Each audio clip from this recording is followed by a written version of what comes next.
3.125, right foot step, left foot slide. 3.125, left foot step, right foot slide. 3.125, right foot step, left foot slide.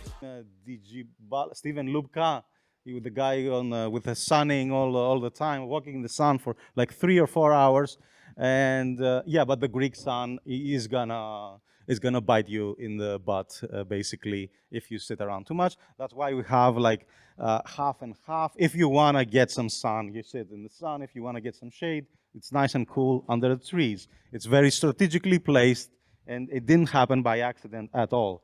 Anyway, now that I have the people here,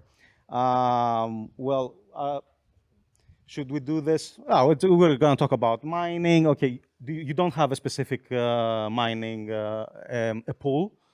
Okay, you're not talking about specific pool. The customer chooses whatever, so you're a joker. Okay, it's a wild card basically. Joker we call it in the Greek. Sorry, it's a wild card. Okay, any pool that you want. Okay, you are using via BTC, right? Okay, you're gonna tell us why. And Giacomo is not representing Ocean. Okay, he's just here to hang out, and we're just gonna talk about the ocean. There's no ocean around here, but whatever. Okay. Let's start off with like the big thing, okay? Like number go up, and I'm gonna pass on the mic, and you can tell us your opinion. Okay, we spoke a lot about Michael Saylor, but you know the classic line, okay? All your models are destroyed, and this halving, all your models were destroyed. We saw some data analysis here from Louis, and how are you gonna plan for the halving and the pre-halving and the price and whatnot, when historically we've had an all-time high after the halving, but now we just had 2 all-time highs, I think, just before the halving, and yeah, what's up with that? Well, as you said, in the previous halvings, there was kind of like a consistency that first, the 1 month before the halving, we hit like all-time lows. And then from there, like 5 or 6 months after the halving, then we hit the all-time highs again. This is like, I don't know how to call it, maybe a hyper cycle or something, but it's something that in previous data hasn't been seen, but we hit the all-time high like 3 weeks before the halving or 4. So it's especially also with the hash rate difficulty going to all the way to the top, it's hard to paint a forecast of how you prepare, but you have to take one thing for sure. Hash rate difficulty is going exponentially high, so we're hitting all-time highs in last week, and I think difficulty went quite up, like a couple of percentage. But the problem is, once the halving is done, I think a forecast for quite some time there was gonna be some miners that they're gonna unplug due to the difficulty reward that is half, and then there will be again a kind of stabilization. But I think this linear thing of hashing difficulty, like I show, I think it will go more exponential in the way. So it's on uncharted territories, and you just have to, I think, expect for the worst and take a very high difficulty, and then prices of Bitcoin that they might dip even more than yesterday. So yeah. Yeah, for us, it's basically we didn't expect that this would happen, and we have our own really simple model, and predicted like half a year ago, the model said something like 52K for the halving as a conservative price. And since it's uncharted territory, we kind of just go a bit slower and are more cautious about the next steps. And yeah, that's basically it. We are calculating with 52K Bitcoin for the halving, and then we'll see where it goes. Thank you. Let me go a little bit philosophical here. So you cannot predict the price. You cannot. There is no way. There are 2 reasons for that. The first reason is that prices are complex outputs of very complex systems. So human beings are not molecules in a gas. You cannot do like one equilibrium equation. You cannot do that. It's like a chaos theory. One single, Michael Saylor gets up in a different way in the morning, and the price will change. So there are small changes in human actions that can make huge changes in the outputs. It's not linear, so you cannot predict everything. Second, it's like a self-defeating prophecy. If you study ants in nature and you find an equation that will predict the movement of ants, you can publish the equation and win a Nobel Prize, and the ants will keep doing that. If you find a price model that works, the market will know that you published the price model that works, and they will adjust their behavior consequently, so they will change the price. So you cannot predict the price without changing the price. Even if you don't publish it, you will have the prediction, so you will act, and by acting, you will change the price in a small way that may explode into a larger effect. So you cannot. That said, that doesn't mean that we cannot make any kind of prediction, gross grain prediction. We can I think in Bitcoin we can for two reasons. First of all, there are some kind of effects that are not actually self-defeating but self-fulfilling prophecies. For example, the Lindy effect. We know that something that is being around for a while will be more likely to be around for the same amount of time. This is a self-fulfilling prophecy. If everybody knows that, that will just reinforce the result and not defeat it. So there are some kind of things that are a little bit self-reinforcing. So it's not fair to say that the price of Bitcoin tomorrow has the same probability to be 50K or zero. That's not true. 50K is way more probable than zero, and probably 60K is more probable than 50K. There is some continuity in price. It's not a random walk that can go everywhere. Well, it's not a random dice. It's more like a random walk from a point. The second point is that in Bitcoin price, we can assume a lot of information asymmetry. So some of the investors in Bitcoin are like the ants in nature. They don't know anything, and they behave in a clueless way because of the eternal September phenomenon. New people are coming into Bitcoin every cycle, and these people show some behaviors that are the same of the previous cycle. So when you first cycle of Bitcoin, you have the libertarians and the cypherpunk coming in. They think that they cross $1, they get to 30, they get overexcited, then they correct and they overcorrect, and then the next cycle will basically start with $30 as a floor. Then you have the second cohort, the scammy traders. They use the same floor and they build up because there's new money coming in, and they have the same fallacies, the same expectations. So now we have Wall Street and we have nation states, and we can assume that most of them will fall in the same fallacies. So the fact that we can predict, so like last cycle, I was telling people it will not go on forever, it will have a correction, and they were not believing it because they were new. Now they know, but now new people are coming in with the same fallacies. So this cyclicity, like for example, a miner knows that halving is coming, but still, if they have to sell because they have to pay for the bills, they sell, and they will still sell. And if there will be a supply shock, they will be affected by the supply shock, even if they could predict it because they are not actively predicting. They have a short-term calculation. So I think it's. Just to clarify, we cannot tell you this is the price tomorrow. That doesn't make any sense. But we can make some kind of bets on cyclical behavior of the price, which makes sense. Well, since we're talking about mining, I had a discussion yesterday with Elias, and he said a line that I wanted to discuss on this panel. He mentioned that ASICs went 10x, they went 10 times up last halving because it was a bull market, but now they're not. And why is that? And you had a comment that volatility will go down. Obviously, because you're miners, like the heaviest thing that you're invested in are the actual miners, like the actual machines. So what are you seeing with that, and how does that affect you?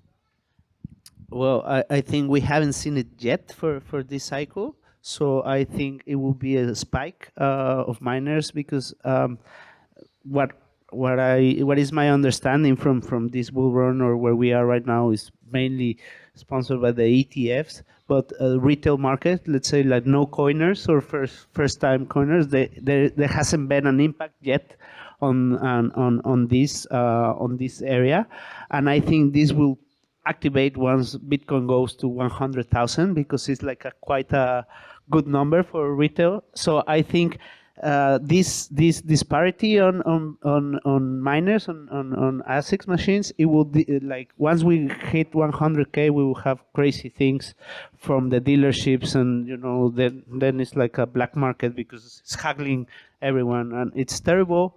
They control it like this, unfortunately, and we have to suffer as miners. But that's why, yeah, you cannot. I think it's coming yet. So you're saying now is a good time to invest in a miner? I think so. I mean, the prices 2 or 3 months ago in January were the lowest hash price I've seen on machines. So actually, machines that you could buy for 6,000 like a year ago, now they were 2,000. There's 19Js. I'm just talking about Bitmain but also I think in What's Miner it was the same. They were clearing all because a lot of stockists or authorized resellers, they just bought a lot and they were thinking that they would have it, and now there is a lot of stock right still. So there is a lot of stock.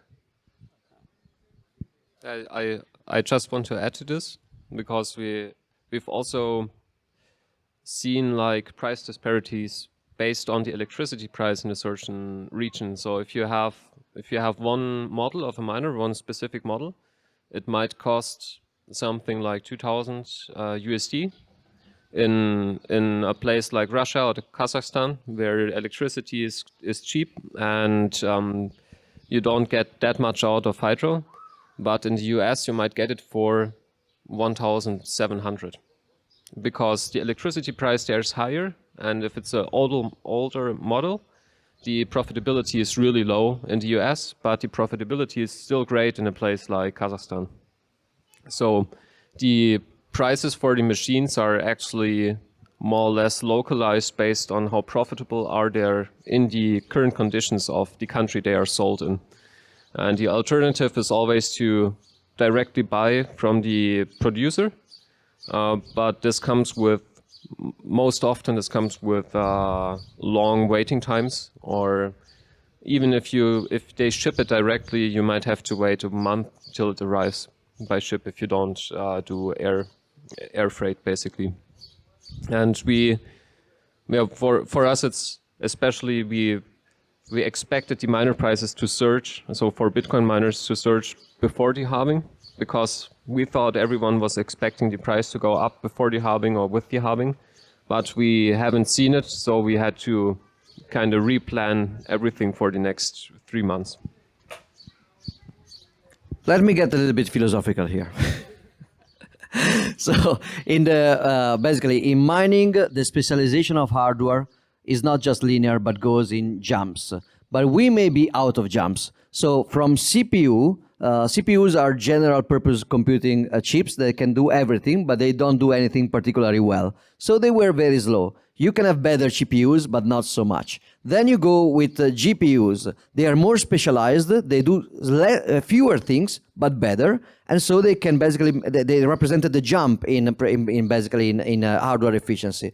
And but you cannot go up forever with that. Then there was a jump in FPGA. So there are chips that are programmed explicitly to do only Bitcoin mining. They are generic chips, but they are programmed at the firmware level to do just that.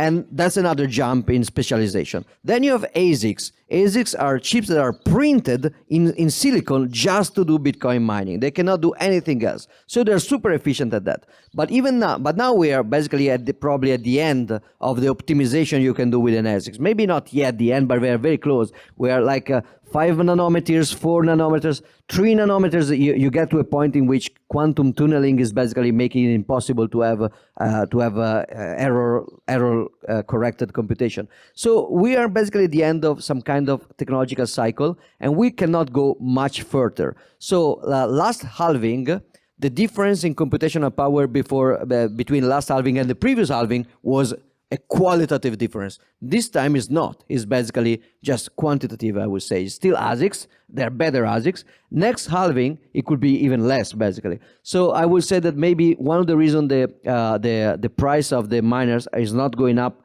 the same may also be that the difference so most of the hardware that has been purchased during the last months is still not obsolete.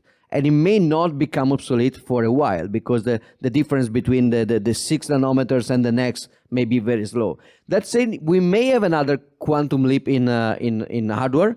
I don't know. My theory, I don't know anything about electronics, so maybe it's just bullshit, but my theory is that we could move from ASICs to analog computers for mining. That could be a thing. I don't know. Maybe I'm just making it up. But in that case, there could be another jump, and then all the miners will have to buy again, basically to buy new ASICs or not ASICs. So basically, we don't have that quantum leap in processing power, Moore's law, and whatnot. From what I've seen, basically, the new miners are just the two miners slapped together. Like they have literally two PSUs, and they are at a double box, and they ship it as one unit, and that's it. Cooling better, yeah, okay. That's why hydro miners make miners wet. Okay, tell us about that. Well, I mean, there is amazing projects starting with hydro. So maybe you read about this guy in New York City, and he has a spa, and what he hits the spa with the miners. And what it makes hydro is like actually you can conduct this thermodynamics. You can just conduct the temperature and use it in different purposes. So I mean, the first run on investment is a little bit higher, but is the most efficient, profitable machine that is still as now. Of course, like you say, it's almost like two machines together because right now, yeah, the price is high, but it is in terms of loss of energy is the lowest one. So it's very, very nice. I like it. I agree. Maybe in the future, AMD just released like a super chip. I'm not that deep technical about chips, but maybe they will use this type of technology that AMD invested for a lot of money, and maybe they will create, maybe it's not called an ASICs, but whatever, a new technology to mine. So that's the overall. What we can be sure, I think, is the hash rate difficulty will be all-time highs, and maybe I estimate forecast like maybe a double, but it can be more because now it's off the charts. Yeah, for us it's also, or I think it's also about the reuse of energy. So why hydro makes so much sense? Because if you calculate it for, I'm using Watts miners here, but for a Watts miner M60, and you check how many air-cooled models you can buy for one hydro-cooled, and you compare for their lifetime basically, how much money would you, or how much Bitcoin would you make with the current prices, with the current difficulty, everything, and you project it out. In many places in the world, the air-cooled miners will be more profitable because there's just less cost around the whole thing. If you take a 20 feet container and pack it full of hydro miners, the hot water or the hot coolant has to go somewhere to be cooled down. So you have a 20 feet container, then in front you have something like a dry cooler, and then you have your transformer. And it just adds so much capex or money you have to invest beforehand to even get it going, that you need good infrastructure around the place where you mine to be able to use the heat that is coming out in the coolant.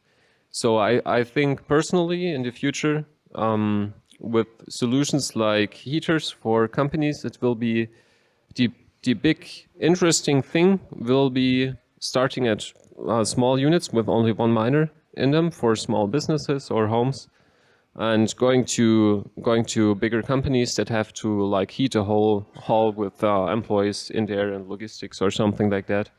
The big interesting thing will be heat recapitation, or basically taking the heat, the excess heat, and using it for heating in geographical locations where you need heating most of the year. And this could start with something small, like a small business ordering one miner, and they just plug it in, and it will mine to a pool of a bigger project. So I think this is the future of hydro, more or less, and of course in areas that are really hot, like in the Arab area, where they have a lot of energy, but cooling is really hard. So that's where you actually need hydro. I will try not to get philosophical. Let me just get autobiographical. So it's cool what you said about the New York spa, because in 2016 I invested in a mining farm in Bulgaria. It failed because it was hard to get ASICs. So the entrepreneur decided to get GPUs and to mine shitcoins, and to all shitcoins. 2017, all shitcoins went down, so everything failed. But it was cool because we discussed it with the owner of the place to do a mining pool, in the sense of the literal pool heated by miners. The idea was to have the transparent floor and have the ASICs under the transparent floor heating up the water of the pool. You can watch it while you stay there. It was a realistic bet then for several reasons. One is the obsolescence rate of ASICs. If you have to replace them too often, that doesn't work. That's getting better for the reason we said before. The second was that liquid cooling back then was still very, very hard to do. Now it's starting to become a thing, but back then was very, very hard. And the point for us was not to generate heat in the next room, was to have it under the pool, which was a little bit crazy. And also the point is that you cannot heat directly. You cannot have very high temperatures out of ASICs. The temperatures are low, so you have to use the excess heat in order to basically fuel a heat pump or something. But you cannot. So it's like 20 degrees or something. You cannot have very, very hot water. Maybe you can go a little bit higher, but you need a heat pump. So it was not very realistic. But the point is that even if, what I wanted to say is that even if everybody used mining to heat up spaces in Iceland or whatever, still the Bitcoin system fights against the miners in a way, because the miners are seeking efficiency, while the Bitcoin system doesn't want efficiency. It wants to generate cost to reorg the network. So the point of Bitcoin is that reorging the block should be costly. So the miners will fight to make it less costly, because they don't want to spend too much money. They want to recycle heat, to do everything. And Bitcoin will adjust in order to make it more expensive again. Oh, fuck, I went philosophical again, I guess. Sorry. Because I'm sure everybody here knows that, but yeah, Satoshi's basically his greatest invention, and that light bulb of genius was adding the difficulty adjustment, because that's the what's the expression? I don't know, running target or moving target that the miners have to hit, and that's what makes their life hard, but it makes Bitcoin hard as well. So let's go to the pools thing. Okay.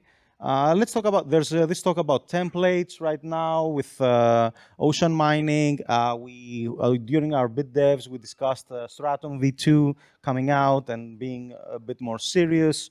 And I didn't know that you mentioned that ocean is not doing that, right? It's a different thing, and it's a good thing because we don't care. We're gonna get to talk about this. Do we like the templates? Like, if you want, someone can explain what the templates are, in case someone doesn't know, because it's a bit convoluted for the casual Bitcoin user. And do the miners like the templates? Do they want the people to choose them? Are they a hassle? What are they? Well, I think for me, I'm not a super technical person in terms of mining and the block, but Slush and Brains, which they actually created the Stratum B2. It's for me, at least, that we can change from a pool to another is a standard in the mining industry. I think, like, I can say like maybe 80%, 85% of the pools they use the same stratum V2. Now with the tide and ocean, then it will create two different maybe systems. It's very interesting. I haven't gone into detail of all the share work, but I checked the math a little bit after the conversation of yesterday. And I think what it will create is, like we said, a secondary market to buy shares on a discount rate, and maybe impose more hash difficulty, or maybe less. I don't know. I haven't read, but it's very interesting what it has. I think Stratum, I mean, still gonna be a standard, but now you'll be able to have two different, let's say, templates of how it works. So that's my 2 cents on that. Yeah, I'm also not really into the new technologies in that area. We are just using VRBTC for the project because we know the guys, and they pay out the full network fees. So we've seen days where the network fee is actually like 20-30% of the profit, and only the other part is coming from the block rewards. And maybe this will also get interesting in the future, looking how fast the network fee will replace the block rewards long term. If you want, if we're not getting too long, I can explain a little bit what this is all about. So basically, if you are a solo miner, which is the most decentralized option possible, but very inefficient, you basically create your block and then you try to solve it, finding the right nodes. So that's the Satoshi's vision of mining. Everybody with their computer will create a block. This is cool, but he has a very high variance. So if you are a small miner, the probability to get paid eventually is very high, but maybe you take 90 years in order to be paid on average. You don't have 90 years to wait. So instead of you waiting 90 years, you join other 90 people, and you do that in 1 year, getting just 1/90th of the reward. So basically you pool together, not because you gain more. You don't make more money by pooling. You make the same money, actually less because you have some coordination cost, but you make it soon so you can survive. So it's just a lower variance thing. The problem with this is that we went from solo miners, which are super decentralized options, to traditional mining pool, which are a super centralized option. They are like centralized agents that will do everything. They will do the block creation. They will do literally everything. And in Bitcoin, what you put into a block is sensitive because some pool can decide to ask the US government what transaction they have to censor. Some pools can decide to filter spam too aggressively, as some people may disagree, or not aggressively enough, and some people may disagree. Some pools may decide to actually signal for a soft fork or a hard fork or something else or not. So there are a lot of things that can happen in a pool if you give control of the template creation. So Luke Dashier, that was the creator of the second mining pool in history that was called Elias, he had an idea back in 2017 that was get block template.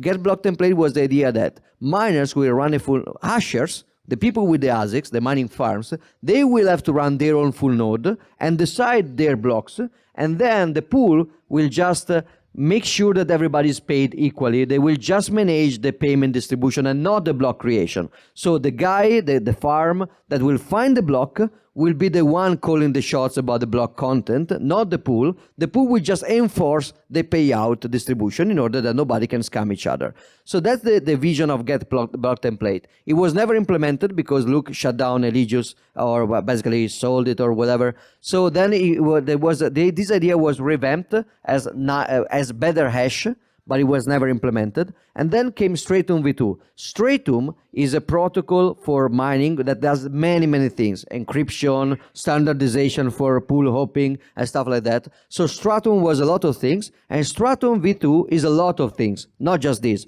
But one of the things of Stratum v2, or one of the small parts of Stratum v2, which is getting people excited, is exactly this idea of getting back to the get block template idea, where miners can do their own template. Or as we were discussing yesterday, which is more accurate. They cannot do their template, but instead of delegating it to the pool, they can delegate it to somebody else. For example, I will mine with Ocean, but my template will be provided by Blockstream or whatever. So we can just decentralize that. Of course, the question was, will miners like it? I think the answer is not. Miners like, as I was saying before, efficiency. They just want to, they for example, Tide process of paying is higher virus. So miners will not like it very much. If they can, they would like to be paid just consistently every month. The point is that the Bitcoin network, I think, will like it more because it's more decentralized. And decentralization comes to a cost. The most decentralized option is solo mining. The variance is so high that it's not viable. Then a little bit more centralized will be braid pool, in which you do have the decentralization, but you can coordinate the payout, but it's still probably too decentralized to be effective. Then there is something like Get Block Template, like what Ocean is doing and what some part of Stratum V2 is doing. And this is a little bit more centralized, but not totally. And then there are traditional mining pools that are totally centralized right now. They are probably too centralized to be good for Bitcoin. Braid pool is probably, in my opinion, too decentralized to be effective. Solo mining is over. So Ocean tries to be a little bit in between. Right now, there's a tweet by Mononot. Many people know him. Mononautical, I think is his username. And he does UTXO analysis. He finds weird stuff. He comments on them. And he does pretty good work, like explaining the very technical stuff that he finds out. And there was a tweet where he found that 47% of mining pools have centralized UTXOs. Okay, they go to the same entity, basically. So that is a point of centralization. What is up with that? Is that a threat? Is it a nothing burger or whatever? Like, tell us about that. Well, I think that number is very accurate, and also, if you knew who's the custodian for those pools, you will be more impressed, because it's almost like two players that are custodians for many of the pools. So on the macro size is quite centralized. Now maybe with Lightning payments, it reduces the threshold, which usually is the minimum in the layer 1 is 0.005 BTC. Below that, you don't get a payment. But with Lightning, you can go up to certain satoshis, which actually can take a little bit of centralization. I think in overall, and maybe I'm gonna go outside also of the topic a little bit, but I think recent regulations has take out the anonymity of Bitcoin with all the KYCs and KYBs. So governments and local, like central entities, they want to control you more. Before, we have like local Bitcoins and peer-to-peer places, marketplaces in Europe to buy Bitcoin. Now P2P marketplaces is very hard. So if you actually want to buy Bitcoin without KYC, it's a little bit more challenging now. And they want to introduce also, because of the pools, I think in the future you will have to do KYC for some.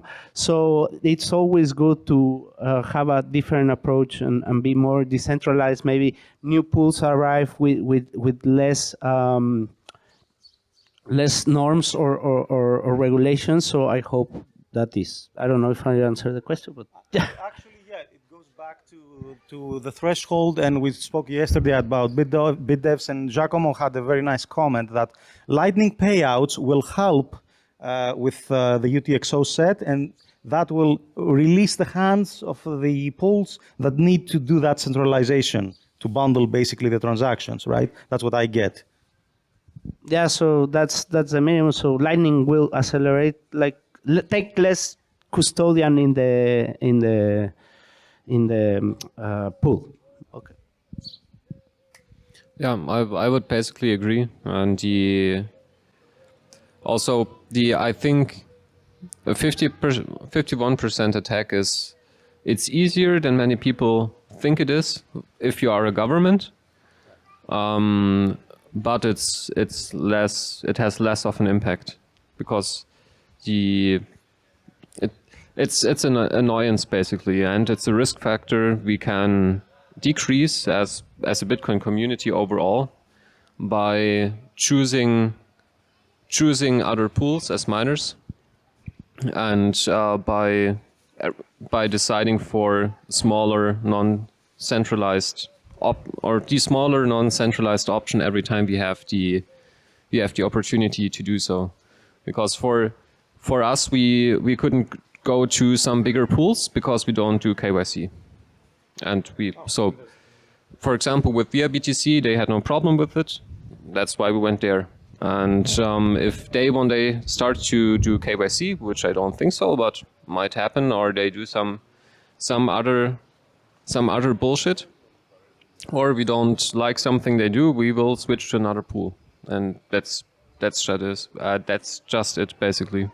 So the pools are really, they also have competition, and I think if they, as soon as the pools do too much stuff that Bitcoiners actually don't like and miners don't like, it will take a few weeks until there's an alternative that doesn't do that. And so it's a big risk, but not a long-term problem, I think. Yeah, I think that's a very good answer. There are two kinds of centralization. One is a bad centralization in which everybody uses the same single point of failure. When the point of failure gets attacked, it fails and all the system fails, because the cost to switch to another point is so high that the market cannot organize, cannot coordinate, so the system fails. So you have e-gold, it gets attacked by the government. We could, in theory, recreate another e-gold and get to the same network effect, but it's too expensive to do it in time, so it just fails. Bitcoin has a lot of good centralizations in which, as long as everything is good and nobody's attacking us, we do centralize because it's convenient and it's efficient. But when the single points get attacked, we can easily fall back on more suffering and more inefficient and more decentralization. Like, for example, we are lightning routing. We all route through the same hubs because it's efficient. It's less expensive, it's more reliable. If they get shut down, if Async and a few others gets shut down, our protocol will automatically find another routing with higher fees and a higher failure rate. It's bad, but the network will automatically re-decentralize. Mining is similar because if one pool is used in order to censor, for example, hashers will likely find another pool and it will just switch back. What the real metric there is how expensive it is to basically bribe the pool into hurting Bitcoin, and how expensive it is to get out of the pool in order to re-decentralize. And I think that there are 2 points. Like the first argument is about how easy it is to corrupt the pool, and there is where get block template or Stratum v2 makes a difference, because in that case, with block templates, the miner will have to know before what they are mining on. So if the pool is censoring transaction, you will see it before you put your work. In traditional pools, you see it after, and maybe your incentives to go out is lower. But also the point is how expensive it is to opt out and to switch out, and there is where custodianship plays a big role, because if your money is custodied by the pool, then you say, oh, I don't like your block templates anymore, I'm going out. And the police say, well, your money will remain here. Or you have to wait for a threshold, you have to wait. So in that case, working on the custody model can help hashers to run away from the pool when they have to run away, to make your threat model actually effective. So right now, it's not like that because you have to reach a threshold. So if you're smaller, you cannot run away. You're forced, even if you don't like the templates, or you are censoring Bitcoin, you are reorganizing, you still have to stay there because your money is there. You are wasting all of your work. Lightning helps that even if it's custodial. So like Brains right now, you can mine to a custodial Lightning address, and then you can take it out, like in an exchange. It's still better, even if it's still custodial, it's better because at any moment, if you think you have to run away, with Lightning, you can just cash out, or lower threshold and fast times, just like in exchanges like Kraken or Bitfinex or implementing Lightning. It's good to implement Lightning. What Oceans want to do is something a little bit more. Basically, the idea is that right now, Ocean, under the threshold, everything is still custodial. It's not the correctly legal term, but this is another point. The reason mining pool should not be custodial if possible, is that custody will make it easier for the regulators to impose KYC. If you are keeping other people's money, the regulator will come, oh, now you are a financial service, you have to do KYC. If you don't, you are just a software coordinator, you don't have to do any KYC. In theory, of course, they will change the laws in order to impose it anyway. But for now, you have legal arbitrage. So it's better if you are not custodian at all. So Ocean right now, if you are above a threshold, they will include your payout in the outputs of the Coinbase of the blocks you are mining on. So when you mine, you see that your payment is already included inside the Coinbase. This is inefficient though, because the output will take up space, which will reduce the block space for including other transactions and reduce the fees overall. So it's not very good. And also below this threshold, you are still just custodial, like in the other pools. So what Ocean wants to do is to create a share market with Lightning. So the idea is that if your shares of what you're being paid are below the threshold, you can instantly sell it via Lightning, and the mining pool will recognize the Lightning payment as a transfer of the share, so that bigger miners can just buy out the shares at a discount, of course, so the small miners can be paid immediately with a discount, and big miners can get a discount in order to take the time they have to wait. There are other implications on these. For example, block maturity. You know that when you get an output in a block, you cannot spend it for 100 blocks. People with this market, with this Lightning market, share market, people that mine, they would get money instantly without waiting for 100 blocks. While people that get paid in the output, they will have to wait 100 blocks, but they will get a discount. So it's an interesting market. And the idea is that in the future, if Ocean works very well, you could have for every block one single output, freeing up a lot of space for higher fees, and everybody else is paid by the single miner via Lightning. Of course, this is a very ambitious market equilibrium, but I think it's possible, and it will be very, very cool. It's getting kind of hot here, and the sun is kind of strong, so we kind of dozed off a bit. The discussion is very nice, but it's serious, it's technical. So one last question. It's nice and short. Are ordinals retarded? Well, it's a very good question because myself, I've experienced ordinals firsthand. I think they just put the network to a test, and this is the thing with open source. You cannot mandate or you can do, but you have to make your network resistant, and if it cannot sustain ordinals, then it's a bad example. So. Yeah, my answer would also be yes, but I liked him. So it's kind of fun, and I think as miners we should only mine, and we should not tell anybody that is using the Bitcoin network our opinion if we think this is a good transaction or a bad transaction. It's not our business. We are there to mine. And if people are willing to pay fees to do their ordinals, that's fine.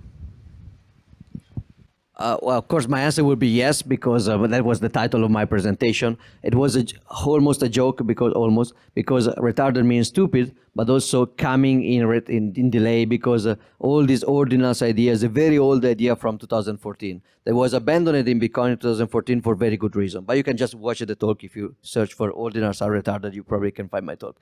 I would disagree with you, actually, about the idea that miners should just mine without any kind of concern for the system. For example, if the government was paying miners to censor blocks and just mine empty blocks, or to reorg other disruptively, miners that are just thinking about money, they will just be, oh, I see more fee, I will just do it blindly. While the point is that you don't have to be altruistic, but you can be low-time preference. Like, if I mine on this system, but I just do stuff that will hurt the system, then maybe I will gain less in the future. So even just from a business perspective, it's not always about what makes me more money in the next block. It's also what makes me more money in the next 5 years. So there is a business reason, an economical reason to think long term and to decide to give up some revenue for some reason. So if a miner thinks technically, like I do, that this kind of use is hurting the system for some reason, then it is economically reasonable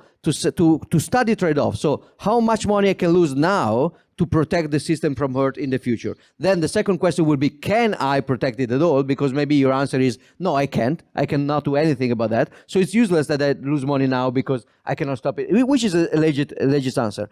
But there is this image that the miner just blindly does everything, which is not true. For example, we had an inflation bug exploited. The inflation, so let's go in with order. First of all, miners do not mine invalid transactions. Sometimes they tried. In the first halving, some miners said, but what the fuck? Why should I halve my revenue? Let's try to keep the revenue, the subsidies the same. They tried, and the network invalidated them. And so miners learned that they should not mine everything. First off, they should not mine invalid transactions. That's already the thing, because from a permissionless point of view, you could say, okay, this is free open source software, so whatever thing you send me, I will mine it. No, if it's invalid, you will not, which is already a thing. Seems trivial, but it's not. It's already Bitcoin selecting a rule to impose. It's still libertarian because you are imposing it on your own mining machine, not on others. I don't come with a gun telling you should not send invalid transaction. Send it. I will not just mine it because mining it will hurt my business. So I will not. Then, with the inflation bug, there was a transaction that was valid under the rules, but was completely valid, but because it was a bug. That was the rules, but it was not the intention of the system to have this inflation bug. So many miners decided to not, the guy who exploited it tried to pay with a very high fee rate, of course. And the miners decided not to mine on those valid transactions and to make them invalid very quickly and to change the rules with the soft fork because that was hurting Bitcoin long term. So I think that a valid concern that I will respect from a miner is there are two of them. One, there is nothing we can do to stop it anyway, so don't bother me. I will not filter it out because that's respectable. It may be even true. Second is, I know that this hurts Bitcoin long term, but right now I have to pay my bills. I cannot afford. The mining is very competitive, very low margin, so don't bother me. I cannot think about the long-term health of the system. And then there is the point that basically you expressed, which is fine. I mean, the solution cannot rely on miners being intelligent. It's better if we find a solution or a mitigation that doesn't rely on miners not being retarded. I still think that miners should not be retarded if I can, but it's fair to say, yes, but you should not rely on that because that's lazy thinking. We should have a Bitcoin which is resilient to very, very evil miners. So if I was a miner, which basically in some way I have been, I would say I will try to not be retarded and to think of a good old system, but I know that the system should find mitigation that are beyond that assumption. If we just expect miners to be honest, then, for example, running nodes is useless. Let's just trust miners and use SPV. So in Bitcoin, we're expecting miners to be malicious in many things, like like a full RBF, stuff like that. We are trying to build a system that even if miners are malicious, will still work, which is very, very hard to do, because it happens. So yes. So my answer would be yes, but Bitcoin should be retarded proof. 3.125